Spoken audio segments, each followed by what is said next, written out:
Hello, everyone. Again, I am still Freedom Pulse 97, or Freedom Pulse, however, and I am back with East 2. So, this is about as direct a sequel to East 1 as you can get. Adds a couple of cool quality of life improvements, but we'll explain some of those once we get into the game. So, I will be getting started in 3, 2, 1, go. So first off, we're skipping a couple cutscenes.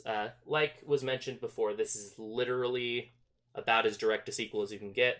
About the amount of time we had during setup is about as much time as would have taken place between the two games, where we wake up on this floating continent, and turns out we're actually in this ancient kingdom that we've read about in the books.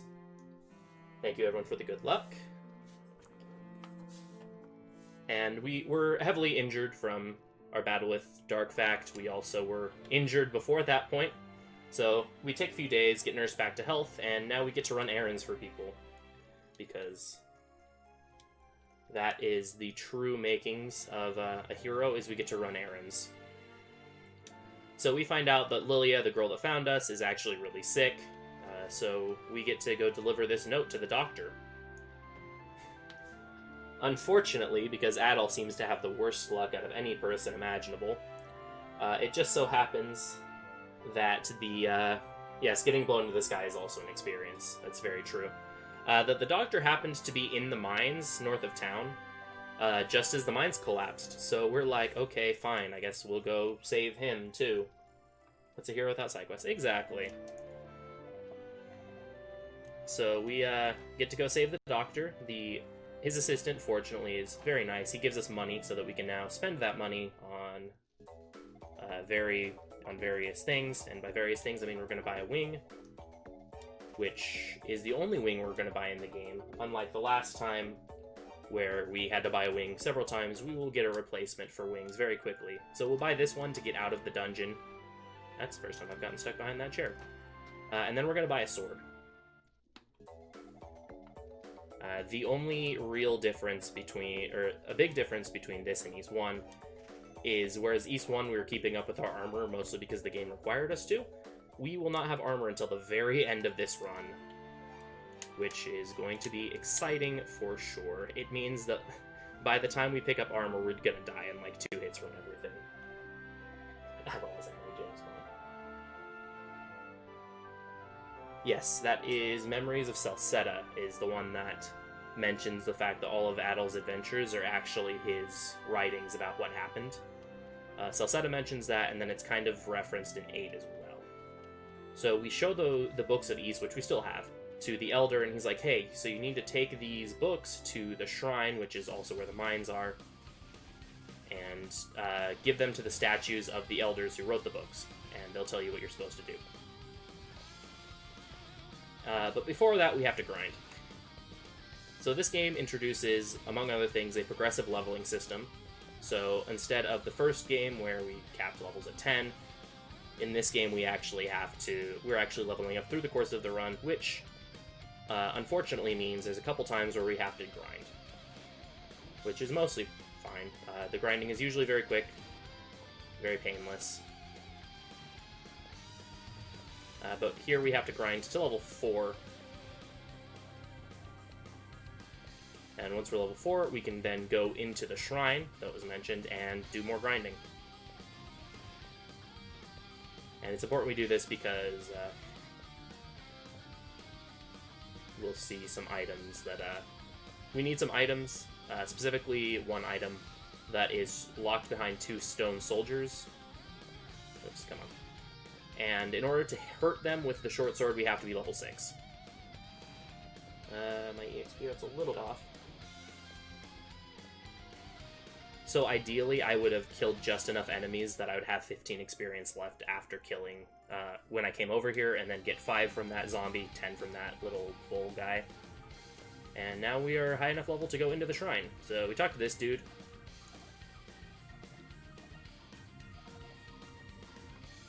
And this dude is like, hey, it's dangerous in there. Oh, wait, the mayor told you it's okay? Cool. So now we get to kill some more enemies. We're also going to be depositing one of the books.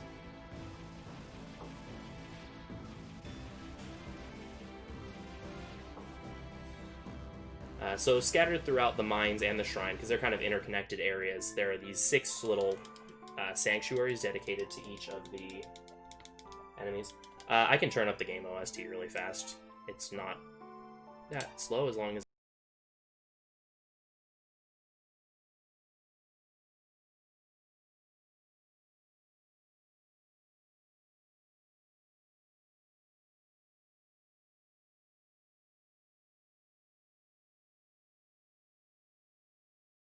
I actually go the right thing.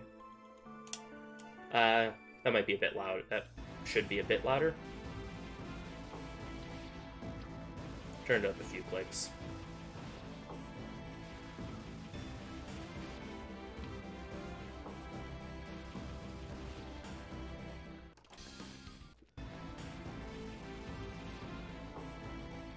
Master Flint. Yeah, so in this game, like I mentioned at the end of the last run, you can actually hurt enemies by just running into them. You don't have to pay attention to what direction they're facing, where you are on their hitbox, which is good because enemies have weird hitboxes in this game.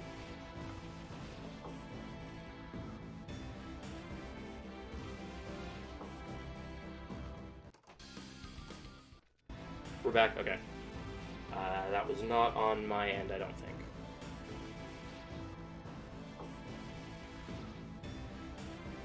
Oh, I am already level 6. Whoops. So once we're level 6 and I remember how to play the video game, we can go over here and we can hurt these enemies. So these enemies are guarding an item that's really important, which is the Rod of Divinity.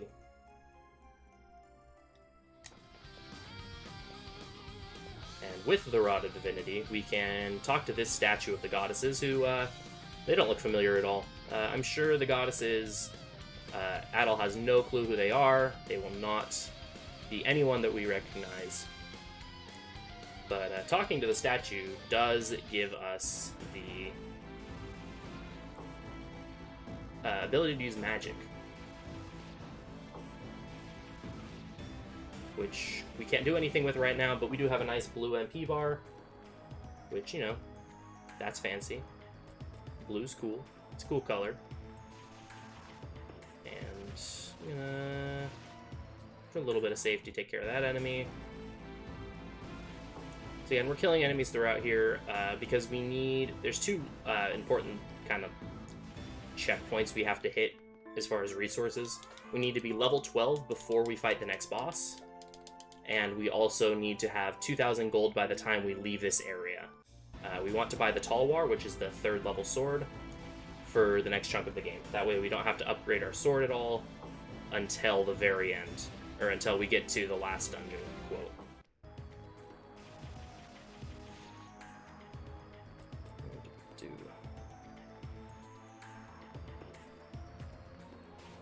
So here we're going to pick up a pike, I believe, or Maddock, rather.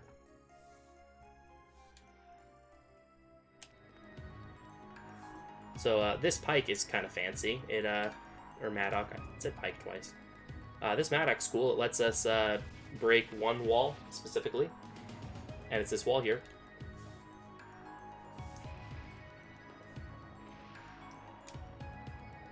So we just saved the doctor, which is why we got a level there. However, we don't have to talk to the doctor. We just kind of save him. And the good news is the game is smart enough to, if the doctor is saved and then you leave the mines, he leaves as well. So we don't have to worry about talking to him. And that allows us to do some nice dialogue stacking later, where we get to have the dialogue of him being saved, plus the dialogue of him requesting the items that we'll need to save Lilia, along with the dialogue of him realizing we have all of the items stacked on top of each other. Which saves some time, also. You know, who wants to go talk to that dude? So here we get the thing that really helps differentiate this from the first game. Fire magic. Oops. So now we get the ability to blast things with fire. which will be coming in handy. Will let us do a lot of extra damage.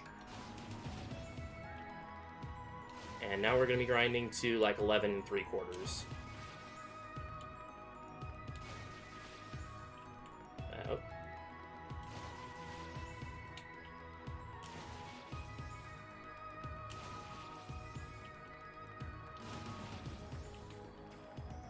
Oops. So you might see my movement be a little weird sometimes when I'm coming in and out of rooms.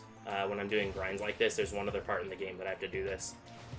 Basically, the game has a kind of a fail-safe to stop you from like immediately leaving and re-entering rooms on accident when they change the direction of the door.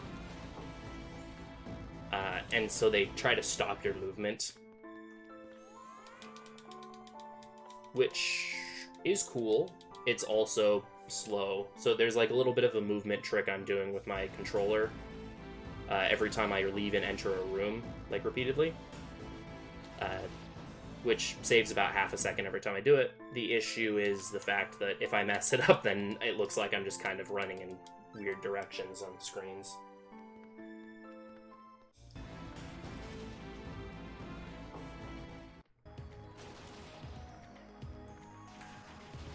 Alright, so there's level 12. Now we're going to go fight the next boss, or the first boss rather, Veligunder. And you'll see that bosses have made some strides since the first game. They now shoot at you and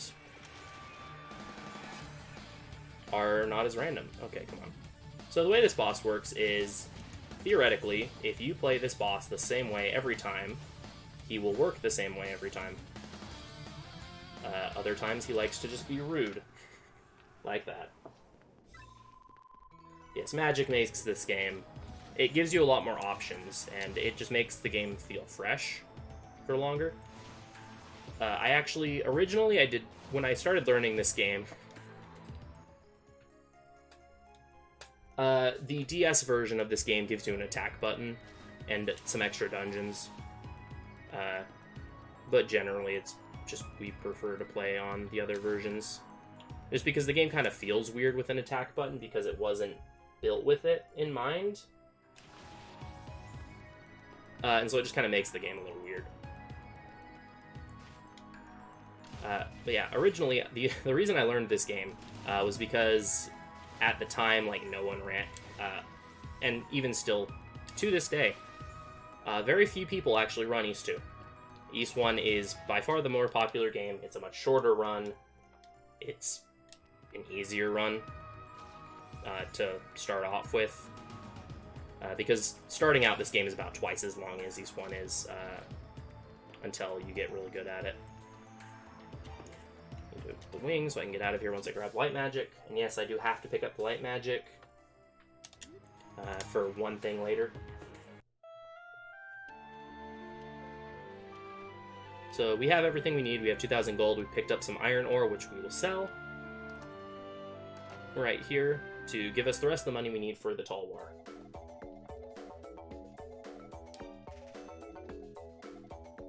And so we're going to be buying the level 3 sword, which is going to be serving us for the next half an hour. Or so. It'll be a little less than that, hopefully.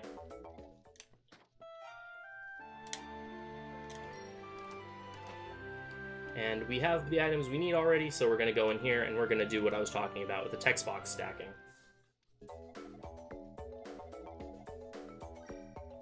Yes, there's also a monster in the mines. It's the one that's standing in front of the treasure chest that had the evil bell. If you talk to him in Rue form, he makes a CSI Miami reference, and you get an achievement.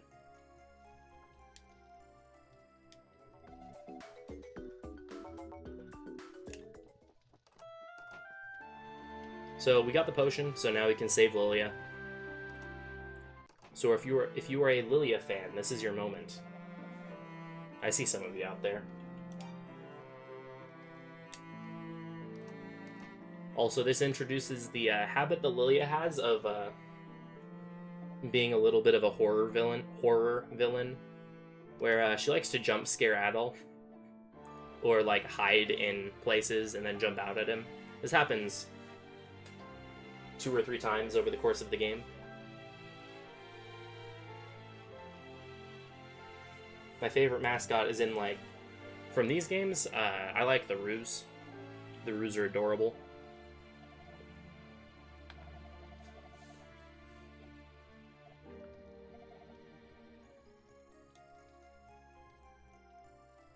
Oh, 10 of us. Yeah. I wasn't gonna say it, but,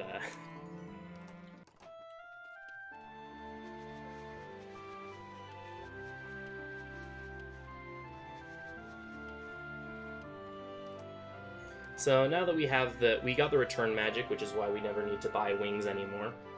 Mishi's cute as well.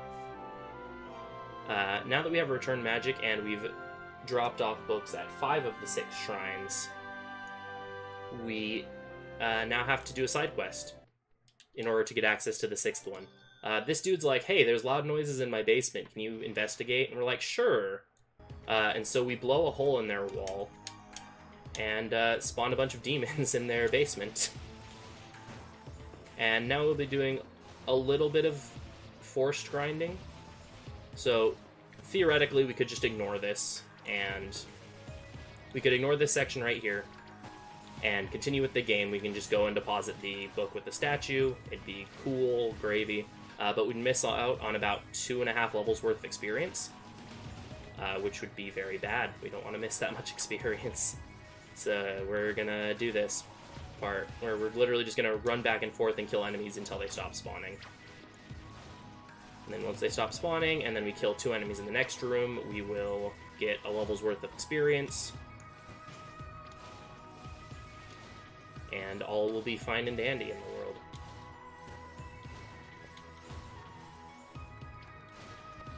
Did I just... Hey, that was optimal. Nice. Go me. So that section is significantly more difficult than I just made it look.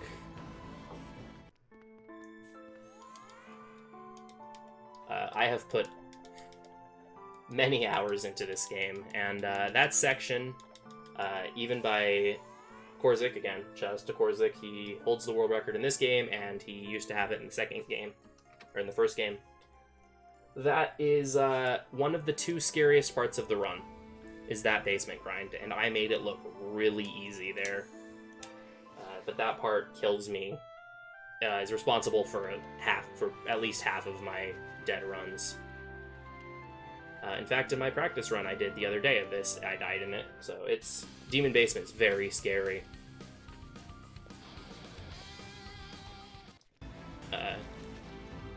Because the enemies can just kind of group on you in weird ways.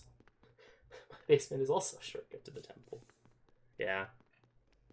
The technical reason behind that is that there's a, is that the actual way there was supposed to be where the doctor was, but the passageway collapsed. So here we get introduced to the main villain. Or, pretty much. Adventure only starts when you get shipwrecked over and over again. Words to, I wouldn't say things to strive for. I would not recommend getting shipwrecked. It tends to not be a recommended activity. So here we are. Already this game has a lot more area diversity than East one does. This is the Ice Ridge of Nulsia. This is probably the easiest place to get lost, one of the easiest places to get lost in the entire run. It also has pretty sweet music.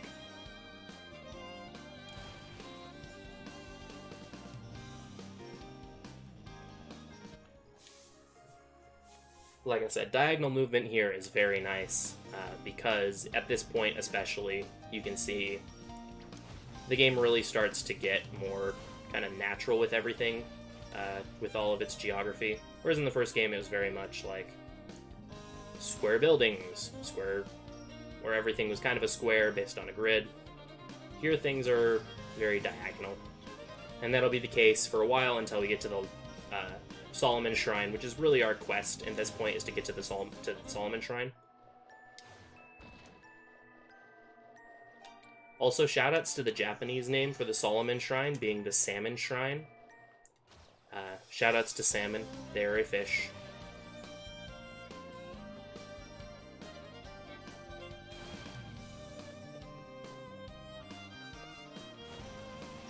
So throughout this area, I have a bunch of items I have to be grabbing. and some of them are quest related, some of them are to make me more powerful, because that's important. Oh, I missed an armadillo. No. I also need to get to level 20 before I fight the boss. Because essentially, from here until the next boss, not this upcoming one, but the boss afterwards, I'm on a money route. Like I said, we're not buying armor in this run. The reason we're not buying armor in this run is because armor costs money. And you're going to see, once I get to Ramia Village, I'm going to buy an item that costs 10,000 gold. You may notice, I am nowhere near 10,000 gold. I will hit 10,000 gold right after beating the third boss.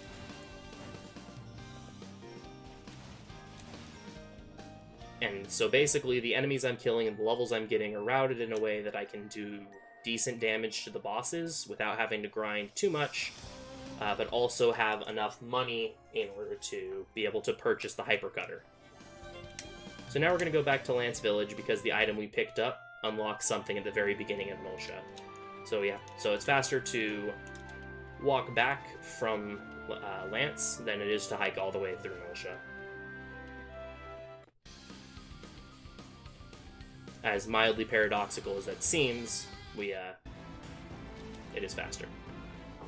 Also, we got the Ultra Magic, so we can become adorable and turn into this cute little Roo that I'm not going to be staying in the form of for very long because it drains my MP, unfortunately.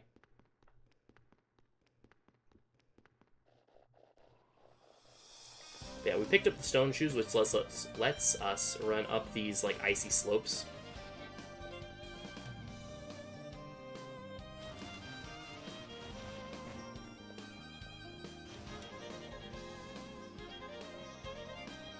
And we can get an item over here. We can also kill this dude.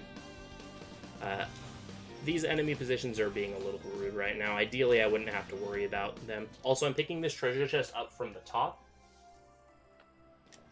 because if you do that, it respawns this enemy.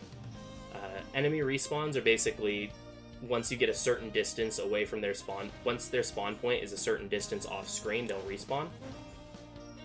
And it just so happens that the spawn point for that little demon enemy happens to be the top of the hip of the treasure chest. So I grab it from the top so I can get an extra kill there. I'm very good on experience, which is nice. It doesn't help, or it doesn't hurt to get a few extra kills. It means that I can potentially miss an enemy in the next area and not be punished for it, which I appreciate. Because the next area is the other terrifying part of the run. And by next area, yes, I do mean literally the entirety of the next area is the most terrifying part of the run.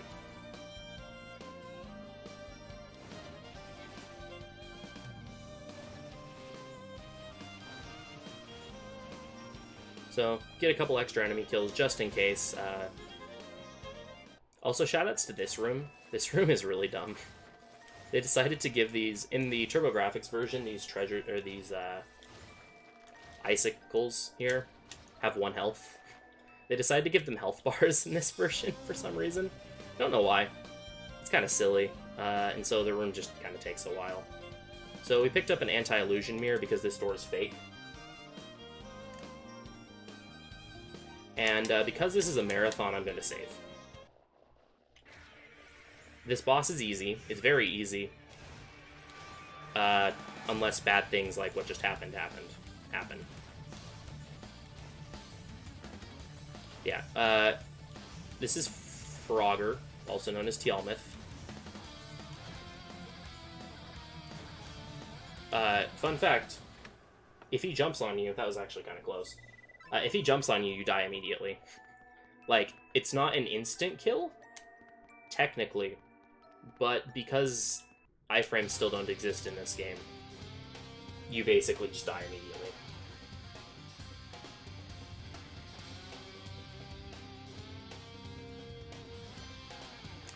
Okay, so we feel like we're being watched. We ring the bell right here, and this Rue shows up. We stand there specifically to block the Rue's path. Because otherwise there's a little scene where the Rue shows up, gets a question mark above his head, and is like, what's going on? Why did I hear a thing? And that's slow, so we stand in front of the door so that we block him from doing that, and so he just turns around. We have to do that in order to unlock Rue Village as a location to warp back to later. So this is Mode of Burn Bless. It is the most terrifying part of the run, as I have said multiple times, just helping establish that fact that this area is terrifying. And after this area is done, will be almost the halfway point in the run. So it's a very interesting checkpoint to have to get through, but it should be fine. It also includes probably my least favorite character in all of the East series. So you get to look forward to meeting everyone's favorite juvenile delinquent shortly.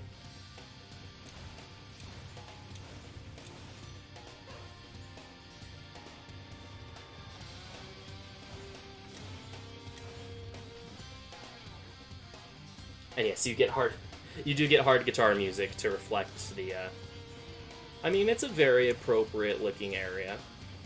You have fire and lava everywhere. It's very fitting for the suffering that this place incurs. So we're going to turn into a Rue here and talk to this dude. And he'll tell us, oh yeah, that the people of this village are basically under orders to not help at all. And we'll be shown why. Step 1, get to Solomon Step. Yeah, that's the steps of this game, essentially. So we find out that Dallas kidnapped this dude's child, son, Tarth, and is holding him ransom. And so us, being the very nice and kind and caring people we are like, hey, we'll rescue your son. That couldn't possibly be a terrible idea. And he's like, okay, sure, here you go, take these earrings. So now we're gonna warp back to the Rue's nest because we'd rather be with the Rues than with those people. So we get a Rota Fruit, heals all of our MP, and then we get a Rota Leaf, which lets us breathe poison. Yeah, there's just a town chilling in the middle of a volcano. Nothing could possibly go wrong there. So the Rota Leaf lets us go through a poison passage, which we have to go through in order to... Whoops, that's not the right skill. Which we have to go through in order to find Tarth.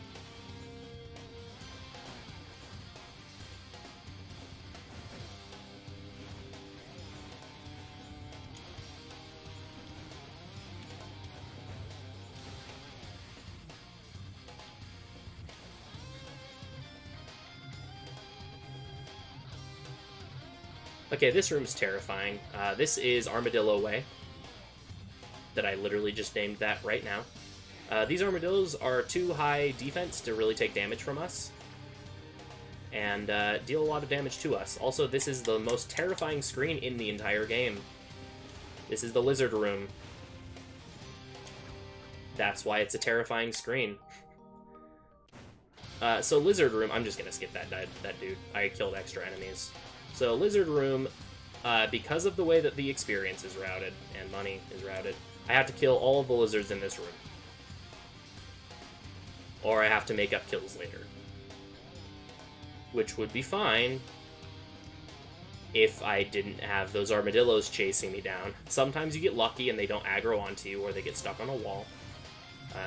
Today is not that day. And so that is why I saved them for that room. Here we're just gonna go over here, dodge these enemies, and grab a black pearl. Which spawns more fire enemies. These enemies are not worth killing because they take way too long to kill, and they shoot fireballs at us, which would not recommend getting hit in the face by a fireball when you're not wearing armor. Just general life tip, if you ever find yourself in an active volcano, and there's like a lava golem running at you, shooting fire at you, I would not recommend taking that fire if you're not wearing armor. Just a heads up.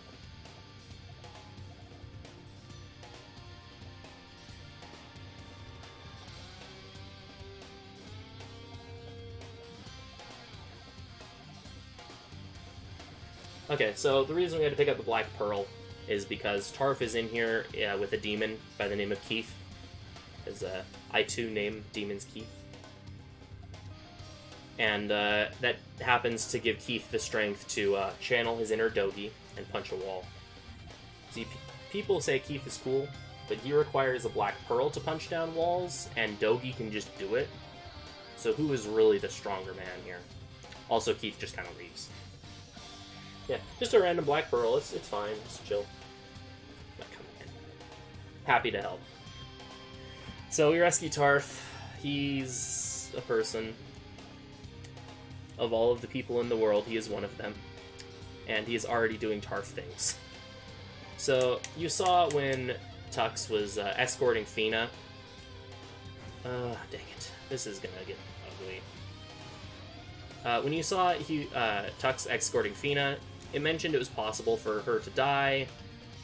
Though generally it's not a big concern, because Fina is generally pretty smart, doesn't get stuck on things. Tarf does not get stuck on things, and generally it does a pretty good job of following you. Also, most of the hallways are squared, so there's less geometry to get stuck on. As you can already see, Tarf does literally none of the above, and likes to get stuck on everything. Most of the... See, if Adol runs into a wall, like you just saw there, he'll slip off of it. Tarf does not do that. And there's so much geometry. There's a lot of geometry in this area. The devs really went all out with putting as many rocks and pillars and stuff in this area as they could. Bruh. This is actually the worst I think Tarf has ever been. Holy cow. There's a lot of geometry in this area that I have discovered specifically because of Tarf. Okay, there's not even anything there, dude. Oh my word. Luckily here we can just run ahead of him. So that was Tarf. He didn't die, which is a plus. Him dying in the first room is very common because you literally spawn between two enemies, and sometimes they both decide to just bum rush you, and you kind of just... Tarf dies in 2 hits from anything, so he's just kind of dead. That didn't happen, but that was bad. That was probably the most stupid Tarf has been in a very long time. But it's fine, we got him. He didn't die. We got him over here. And now his dad will lower the drawbridge for us, and we can leave this horrible area. Alright. So now that we have fleed the Colony of Lava, which is the name of the town, they were very creative when they named that town. Now that we have left the Colony of Lava, we are able to proceed forward, and I almost have enough money to do what I need. I'm also almost level I need to do. Tarf is a fart. Yeah, he's a character in this video game. And don't worry, we haven't seen the last of him and his antics. Yes, once again, wooden bridge over a pit of lava. What could possibly go wrong? What am I doing? There we go. Okay, I'm good on money. I'm just gonna kill this one extra enemy just to make sure I'm good. Actually, I'm gonna take you out too. So I should have enough. I believe I need either 8,100 or 7,900, one of the two. And now it's content warning. This thing is hideous. This is Galaldi.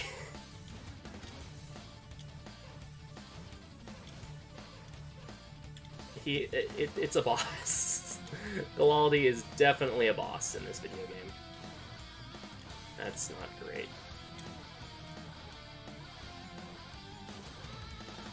I'll place this. It's where they put all the people with blue hair. Because apparently everyone in this town has blue hair. So yeah, this is Galaldi. Okay, I'm not doing a great job at... I can manipulate this worm to be really far away from him when he opens his mouth. But most of the time I'm usually just focused on not getting killed by it. The reason, other than us not having money, that we don't get armor in this game, is because the real times you would want armor are like this boss, and is this boss specifically. Like, it'd be nice during Burn Blessed, but this boss is really one of the only times where you take enough damage for it to be worth it.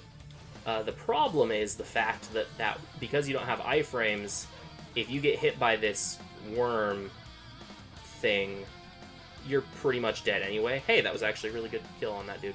So once he gets to low health, he summons a mini-me, and it blocks your bullets. You also have to kill it because it gives you money. It gives you 200 gold. Okay, get into the corner, sir. Sir. Sir, thank you. And you need to kill it because it eats your shots. And it's immune to fire because it is on fire. Turns out, being on fire makes you immune to fire. Do not try that at home.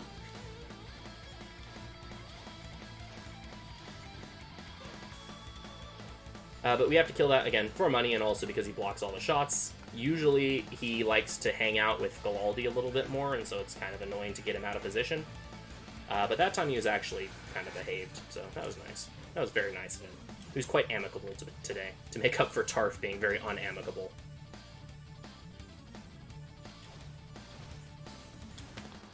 That was actually a pretty good kill.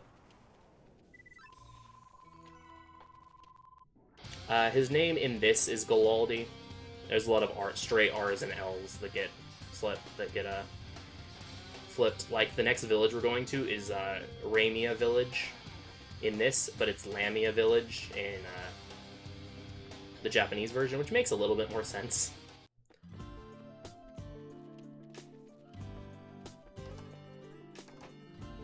Alright, so this is Zalem. She is the swordsmith of the town. She also makes armor, but we don't care about that. Instead, we want the Hypercutter.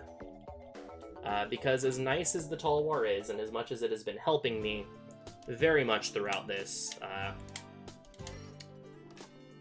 it's kind of outdated by this point. So we're switching it out for the Hypercutter, which we'll have for a little bit. And here we're going to talk to this dude whose name is Gorto. I tend to call him Gordo because the fact that he has a spear reminds me of the Kirby enemy. Yeah, he just spewed bones everywhere. This boss is, again, that boss is terrifying. The first time I saw him, I'm like, I'm going to have nightmares about this later.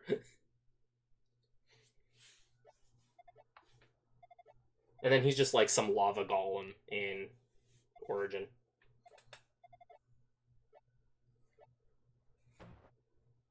God, he's a creature of many talents. Well, good news, Schult, you're now immune to fire. Other fire, though. The fire that is currently affecting you, might want to deal with that, but other fire probably can't hurt you anymore. I clearly give the most sound life advice. So, Gorto was like, hey, my friend went in there because his girlfriend got kidnapped. You should talk to his dad. And so we're like, okay. So we talk to his dad. His dad gives us a seashell, which is basically like a primitive cell phone that only takes calls one way. And because of that, Gorto's now going to let us go into the shrine. He's like, yo, sick phone, bruh. I'll let you in. Yeah, there's a bunch of the liquid consonant. And now we get to the Salmon Shrine. Or the Salmon Shrine, if you follow the translated names. So these guys are the Gatekeepers. Gatekeeper! That's literally the only way I can imagine their names being said because of the way it's spelled. But they are blocking the shrine. They're actually the most powerful enemies in the entire game. Luckily, they're also the stupidest enemies in the entire game. And they're like, hey, you're a random Roo, you can't get in here. But we're like, no, I killed Adol. See, I have his equipment with me. Smile. And they're like, oh, okay, cool. Go on in. In fact, we'll even tell you where you need to go to get around the shrine.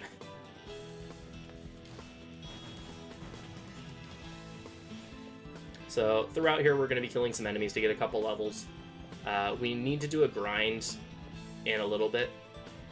And if we can get some levels now, it'll make the grind a little faster because we'll start off doing more damage to the enemies, which is nice.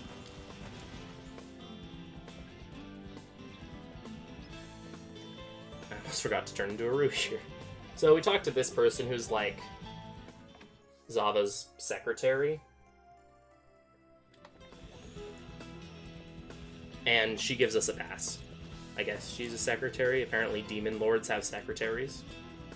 It's a very modern invention for a demon lord to have, which, you know, good for them.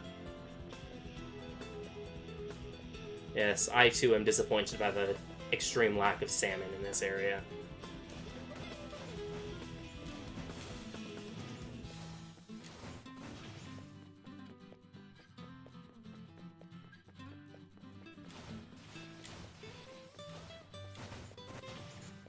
Oh, I need to transform. So we show this dude the pass, and then we promptly murder him.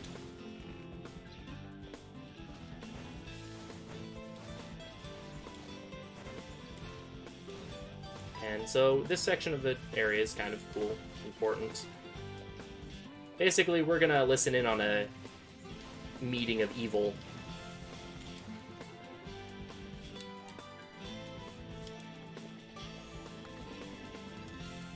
So these evil people are meeting, doing evil things. And they're like, ah ha ha, we have captives, ah ha ha ha. And we have an intruder, however, it's okay because he doesn't know the password, which is this. And then we're like, oh cool, the password's that, thanks, return magic, thank you. So because the shrine is on the opposite side of the area, or where we're going is the opposite part of the shrine, it's faster to warp out and then go back. So now we're going to go and we're going to give the password that we just conveniently picked up.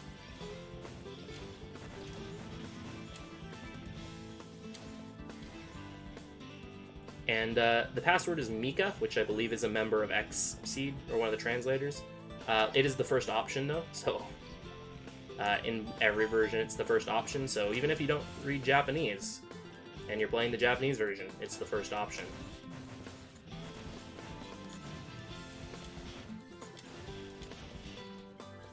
So right now, we're looking for a bunch of people who have escaped captivity.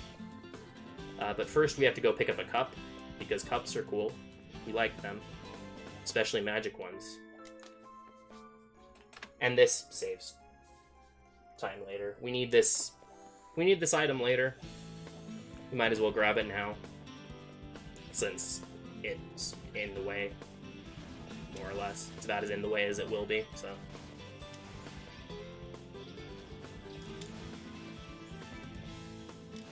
Again, this game's really nice about doing dialogue stacking, where if someone asks you for an item and you already have the item, then there's actually dialogue. It's like, oh, you already have the item, cool. So we're here, we're going to, yeah, warping requires 20 MP, which is a decent amount early on. I don't have to worry about MP here because I'm going to get a full heal in a second. So Dallas is like, yo, you should stop intruding. And we're like, no, we want to intrude.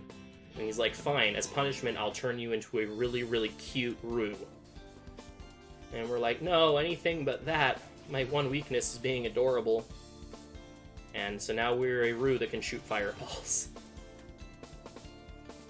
And we're fighting little octopi. So I'm going to go over here to get a warp point that I can warp back to later, and then I'm going to go back to town. Because unfortunately, although we're adorable, people are afraid of us. They're just secretly afraid of how cute we are.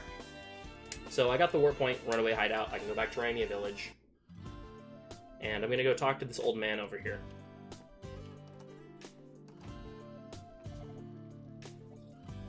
And he's like, oh, you've been cursed. Well,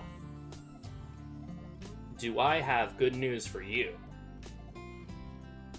I happen to have a magical well in my basement, that if you happen to have a special cup, will cure any curse.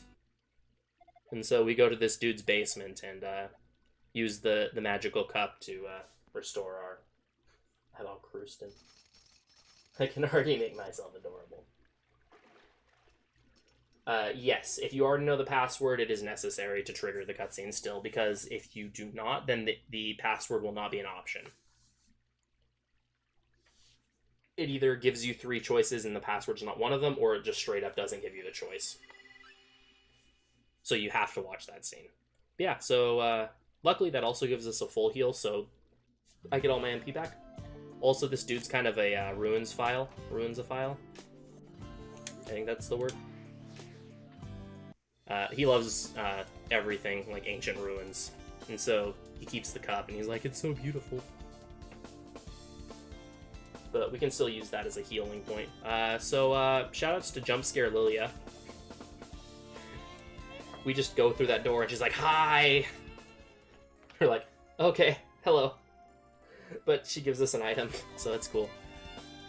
However, it turns out Dallas was actually following us.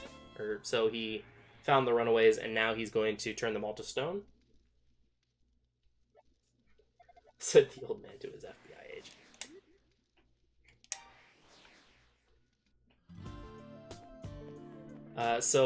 You know, everyone is unfortunately turned to stone. It's a real problem. But the good news is we have a key, so we can open doors now, which is exciting. I like opening doors. Doors are cool. Oh, I went the wrong way. Oops. This shrine has a lot of arbitrarily wrong directions you can go in it, like the fact that that path just kind of loops around for no reason. So now we're going to do some grinding. I want to be level 38 before I fight the next boss. Just because the enemies that are over here, that we're going to be grinding on, rather, that was mildly painful. The enemies that we are going to be grinding on are really high level. And so the way EXP scaling works in this game is you get double experience per kill if you're a level below if you're lower than the enemy. So as a result, we can get a lot of experience points for killing these bosses, and that'll actually put us up killing these enemies, and that'll put us up at a really good level. That we only have to grind one more time, and then we don't have to grind anymore throughout the game. Also, this grind can be mildly terrifying sometimes, because these enemies have a fire breath attack that if it wants to, it will just kind of kill you. So I'm going to save. Because I haven't, if you didn't notice, I hadn't saved since Galaldi, and so dying would be a little bit costly.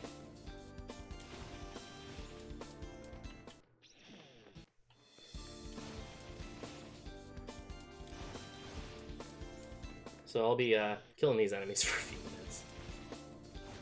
That hurt.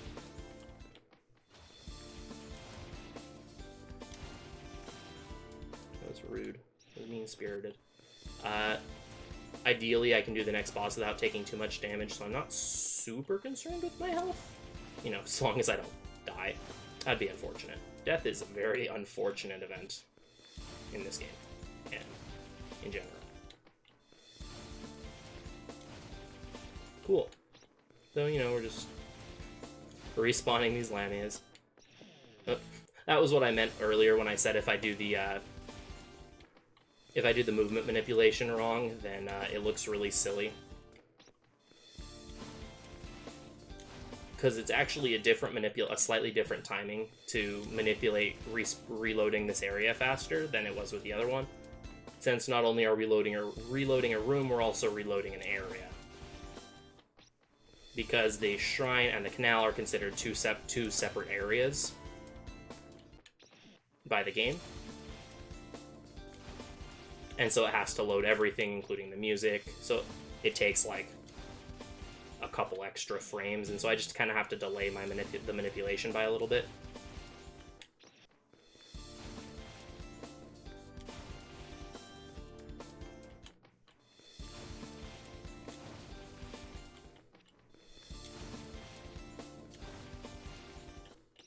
Oh, once again, I missed it and then just ran down.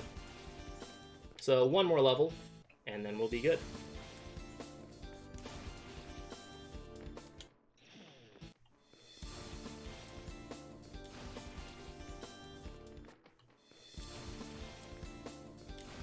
Okay, I don't trust it. So, okay. So I killed that enemy, and I'll kill one more enemy on the way over to the item I have to pick up, because there is an item I need to pick up over here. I didn't just run all the way over here to grind. I need to pick up this silver pendant. And we can now go back to Ramia Village. And we can go fight the next boss.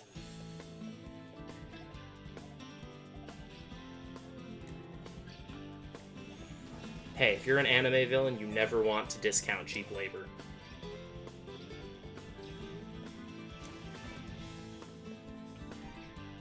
Just saying. Okay, still kind of... And it's safe. Okay, so this boss is interesting. So this is Droigar.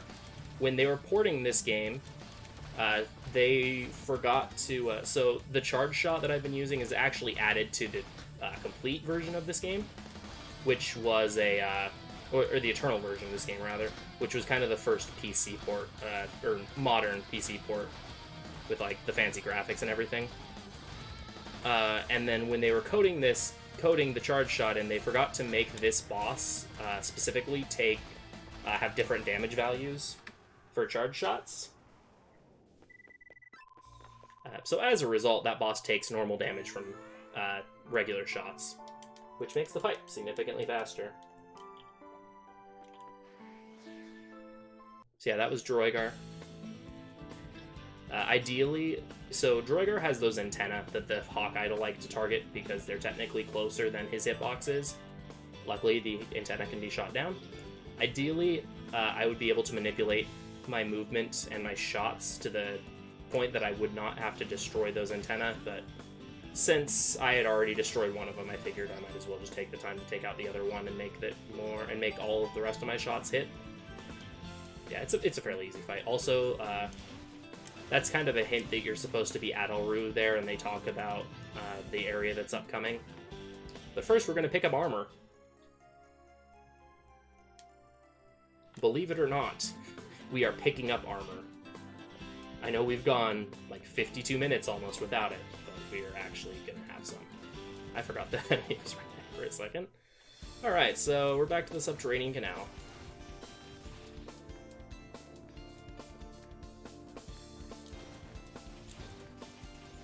I'm not going to equip the armor yet, however.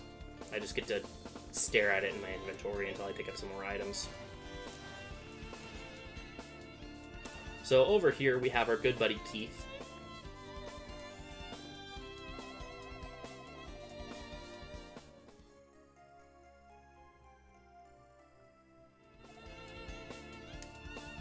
And Keith is like, here, take this, Keith. Get it? Because he's Keith. He has keys. It's clever. And this key actually opens up the floodgate room, so we can actually drain the water from the subterranean canal and make this place 10 times more confusing than it already is.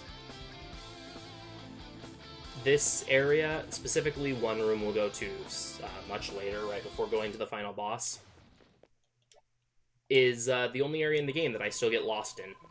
Also, we get a level for draining the canal, which is kind of cool. Yeah, this upcoming area of the canal, like, or not upcoming, area that's like upcoming in like half an hour, in like 10 minutes, is the only part of the game I still get lost in, because these canals are stupid. And they're very arbitrarily laid out, so navigating it is just obnoxious. But the good news is it unlocks a lot of shortcuts, so this is, in the beginning of the shrine, we were kind of in the middle end part of the shrine, and this passage right here takes us exactly back to the room that we were in.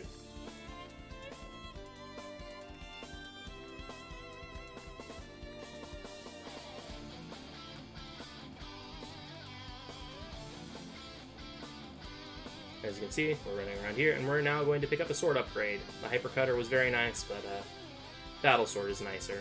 Also, this enemy is being rude today, so we'll take him out. Yeah, the canal is, it's an area. Okay, so now we will not die in 2 hits from things, because we have armor equipped.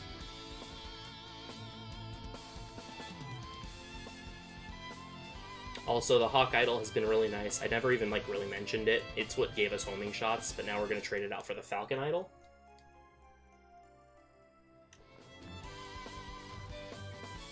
And, the Falcon Idol is cool. It makes our shots, blue. So we have blue fire, and they also break off into sections when we use it. Alright, so here is the last grind of the game. Can you believe it? We're already here. And this part can be kind of terrifying if the game decides it wants to be rude, so hopefully the game does not decide it wants to be rude. It is already being rude. Fantastic. Basically, these enemies do a lot of damage at my current level. Until I'm about 43, it takes a while to kill all of these enemies. Really quick, I'm going to go into this area to unlock it as a warp point, and then I'm going to go back, because I have to warp there later. Also, if things go horribly wrong, I can use that to get a full heal, but it's really slow to do that. So ideally, I will not be needing the full heal there. Also, these mage enemies shoot fireballs that are really painful. Even though we just equipped new armor, these enemies are strong enough that they kind of don't care.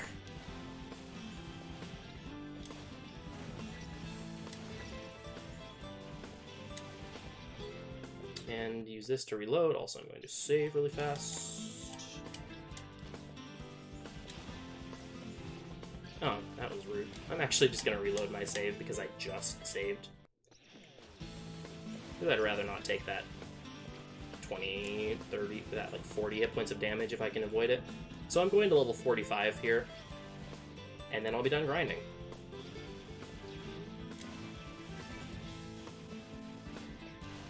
And now that I'm level 43, I'm at the point that I can kill these enemies much faster, so I'm not particularly worried about taking lots of damage from them. I'm just running over this way to respawn the enemies, to get far enough away from the enemy spawn points that they will respawn. So the mage enemies are actually immune to magic. They have a magic shield. So that's why I'm trying not to spam magic into their face, because the shield also blocks my hits while it's up. Oh, that was rude. It's fine, I have herbs. I've picked up 3 herbs over the course of the run, and I haven't used any of them. So I'll use one once I hit 45. Which I am about to do very shortly. Yeah, I'm definitely using an herb. Okay. Actually, you know what? I'm going to, You know, I picked up this warp point that has a full heal right here. I'm going to take it. Because I'm at the point that my health is low enough that it's kind of, might as well just heal, because my health is so low. Also, those are the goddesses. We don't know them. We know they look nothing like anyone we've ever met before in our lives. I promise. I might be lying to you. But I'm being dramatic, so just bear with me for a sec. I promise that they're not someone you know.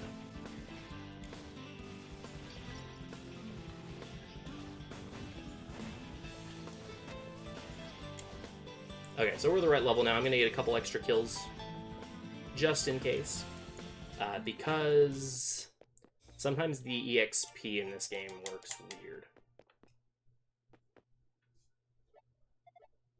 Yes, the Ruins dungeon in Nabishtan is awful. And yeah, the Mountain and Oath is also my least favorite dungeon in that game. So this is Zava. Zava starts off immune to shots until we kill her bats, and this is where the game decides, hey, I want to be a curtain fire shooter now. And so if I'm not hitting these bats, I guess they're bats, if I'm not hitting these bats, then they start shooting. And in this next phase, there's 3 bats now. In the next phase, there's going to be 4 of them. And if they end up in weird spots and I don't hit them constantly, I can suddenly have a lot of bullets on the screen that I kind of can't dodge. Like, right there where they all shot, that's an example. So this fight can be kind of interesting. this is one of those fights, this and the Dallas fight specifically are why I picked up those herbs. Because things can just go wrong. There is a little bit of randomness to which direction these enemies fly when they get hit, and the Falcon Idol's tracing is a little bit wonky. So sometimes they can just end up in very unfortunate spots that kind of I can't do anything about. Also, the Falcon Idol likes to lock onto Zava, which doesn't do me any good in this part.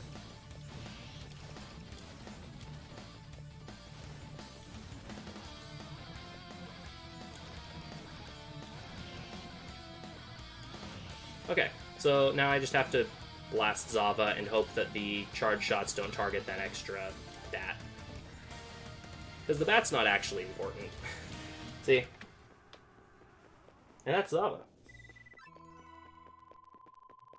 So that is Dallas's main general taken care of, and now we have to rescue the girlfriend.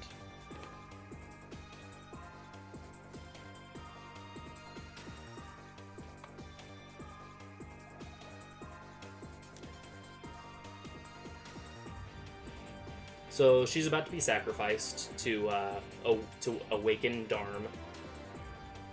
So we need to race to the top of the Campanile, which I think is how you say. I think is how you need to say this name, the name of this place. To rescue her, we need to get to the very top and fight Dallas before it's too late. We have very dramatic music to really fit that.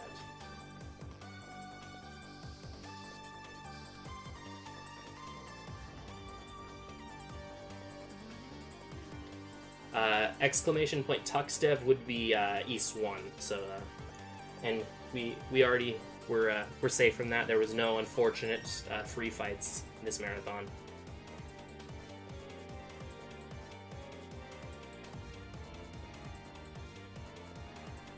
Oh no, the bell tolled a fourth time. There's only one left. We're not gonna make it. Ah! Okay, we made it.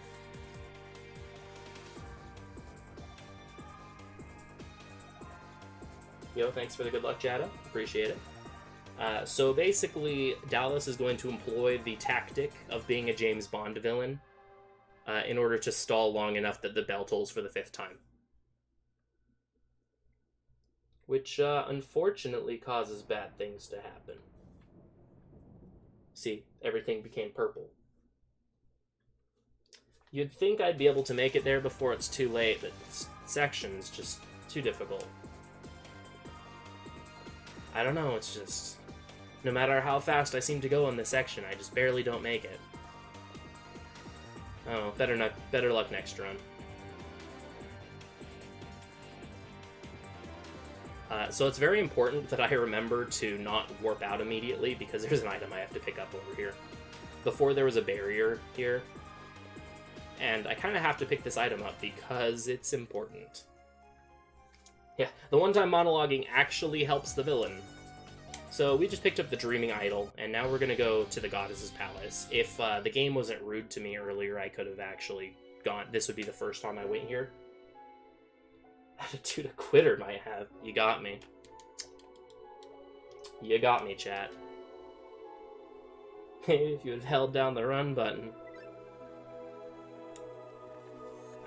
Return magic. Ramia. So they're like, hey, you have the Dreaming Idol, that's cool. Now you need the Black Pearl. And we're like, oh, cool, I know someone that has that. I'm sure they still have it. And he just happens to be in town right now. Hey, Tarf, buddy, you got the Black Pearl for me? It turns out, Tarf has a hole in his pocket. So he dropped the Black Pearl, aka the super important, very, very powerful magical item that we need to win and save people. He dropped it. Which, good job, Tarf. Good job. Being on someone just attacking. Unfortunately, we can't hurt Dallas right now because we don't have a Claria Sword. Reset. Yeah. So, luckily, the gatekeepers are cool and nice people. And when we go back into the shrine, they tell us that, oh, hey, by the way, we picked up the Black Pearl and it's in the meeting room. And we're like, cool, that's awesome, thanks. Thanks, pal. You're a real champ. And so the gatekeepers tell us where the Black Pearl is so we can go grab it.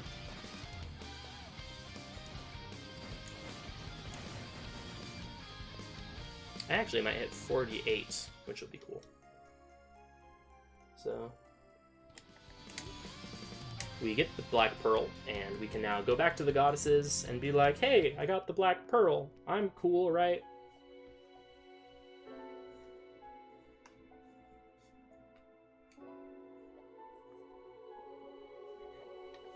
And they're like, hey, cool, here.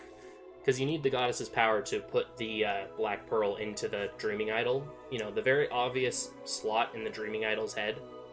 Yeah, you need the power of the goddess to be able to do that, apparently. And so now we have to run all the way to the top of the Campanile in order to free everyone from being stoned. Yeah, I am actually... So, if you happen to overkill enemies here, there's a chance that you can get to level 48 before fighting Dallas. Really, in the route, it's routed that I do the fight at level 47 and a half, so that the experience from the Dallas fight and the experience right before the final boss will get me to 50 before I fight the final boss.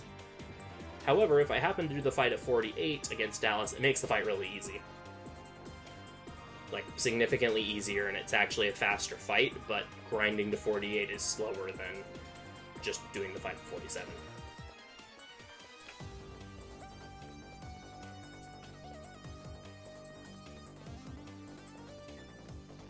So we get some super stressful music while we're climbing the staircase still.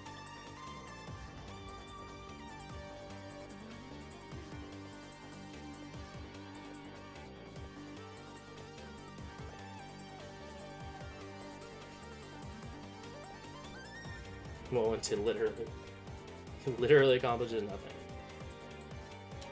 Like I said, he's a James Bond villain.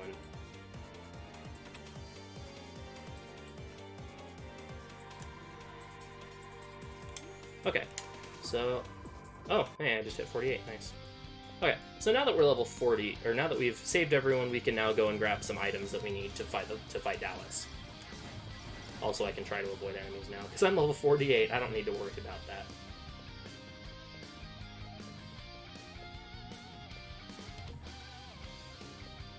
So, the first thing we have to do is the one section of the game that I'm really bad at still. And that is finding Sada. So Sada is in this area that I'm going to, in the corner. However, because they were making two maps at the same time, they kind of made them really convoluted and obnoxious to navigate. So as a result, see, I already went the wrong way. This area is a pain in the butt. TLDR. The map is just kind of confusing, and I'm not even going the fastest way to get there, because it's just a very, very weird area in general.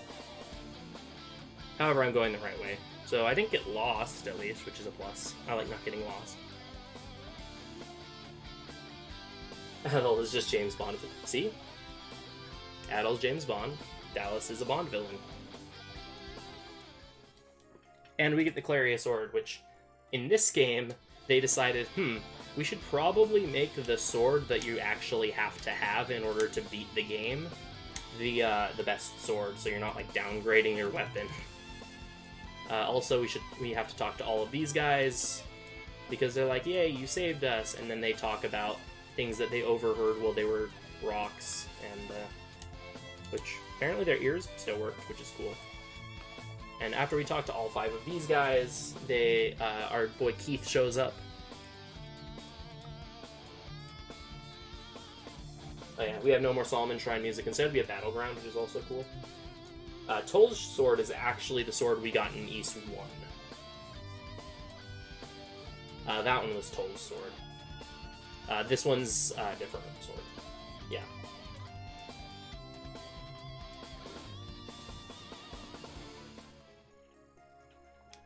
So, for rescuing these people, they have the gold pendant. Also, this scene makes me a little bit upset, So you just saw how 5 people used a... Hold up, let me check and make sure I did the thing. Okay. So you saw how 5 people just used that wing? So if you were to use a wing, or try to use a wing while you were escorting Tarf, it's like, oh, this wing looks like it will only fit 1 person. And then there we just saw 5 people use 1 wing. So that's exciting. It's not rude at all, game. But now that we have the gold pendant, that statue is special, and if you walk up to it with the silver or gold pendant, it'll warp you. And so we are able to utilize that to warp to this area where Dallas is. And Dallas is through this door. I'm going to save. It's an easy fight at level 48, especially with the armor I have. But also, I like to shoot along to the music because magic is useless in this fight. Also, shoutouts to this song being, in my opinion, one of the best boss theme, being the best boss theme in the entire series. A to Z is close, but this definitely takes it for me. The song is called Overdrive. Forgot what the song was called for a second. Also, these meteors are rude.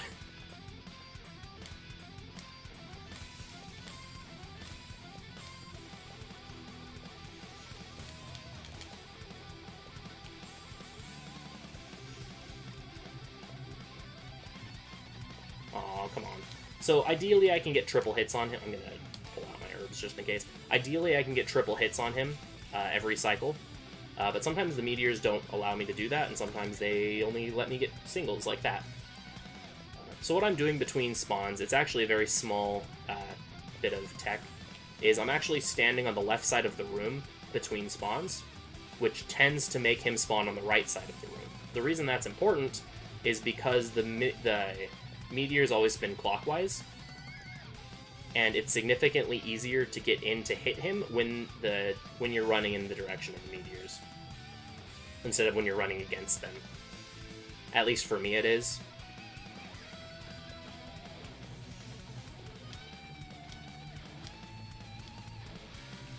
Origin Termination is... Yeah, I prefer this version of Termination that you'll hear in a little bit over the Origin Termination. Like, the Origin Termination one is like, has like the very epic, like, man versus god feel to it or whatever. But, this one is just kind of really epic. So, there's Dallas. Now we get the shield magic, which makes us invincible. And we get to descend into the core of Ancient East. I love Genesis Beyond Divinity. I actually really like the, I forget the name of it, but there's that album that they did of remixed tracks from Origin that use, like, real instruments and stuff, and the version of Overdrive in that one is amazing. Also, Maria's alive, don't worry. Those of you that were afraid that we failed to save her, she is alive. Keith has broken the wall. He has evolved to become almost like Dogi. And, who's ready for Lilia to be creepy again? The black shadow seen running off. Someone was just here! And it's Lilia. She's like, hi! We're like, hello. Oh yeah, super arranged, thank you. That is, in fact, what I was thinking of. Alright, we have the Goddess Ring now, which gives us some stats and lets us freeze the final boss. I hope they do a 5 remake sometime soon. Because playing 5 on the Super Nintendo is kind of a bad time. Yeah, she lived anyway. Yeah, she apparently fell in a hole, like a trap door opened underneath her and saved her or something. Okay, so by the way, the floating island kind of crashed into the ground while we were doing stuff. So Gobin and Ludogema are here. Ludogema also has the silver shield, which we could pick up, but I'm not going to pick it up because I'm a man. And by that I mean it's slow and I don't need it because I'm invincible for the fight anyway. But I like feeling better about myself, so I'm going to say it's because I'm a man. Big boy strats. Not picking up the shield. Also, surprise, the goddesses were actually Fina and Rhea.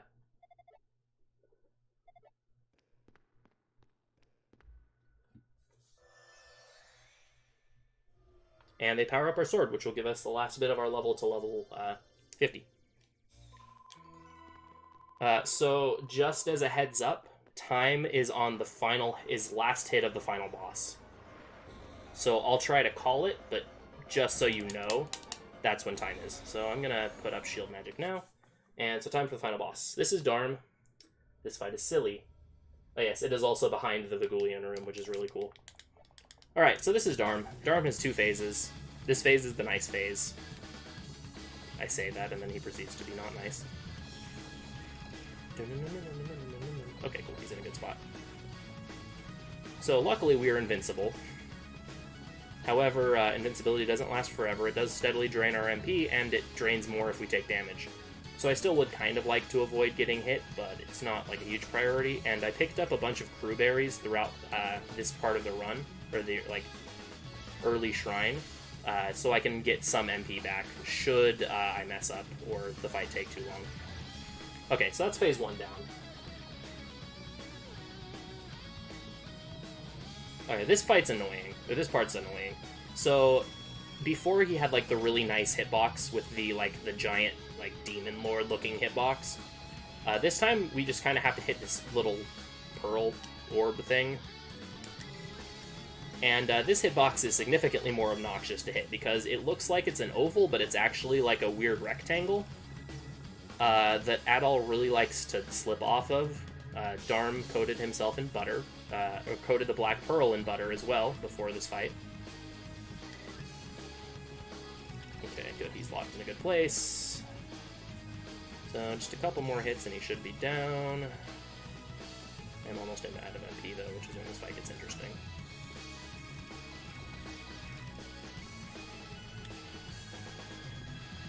And that's time.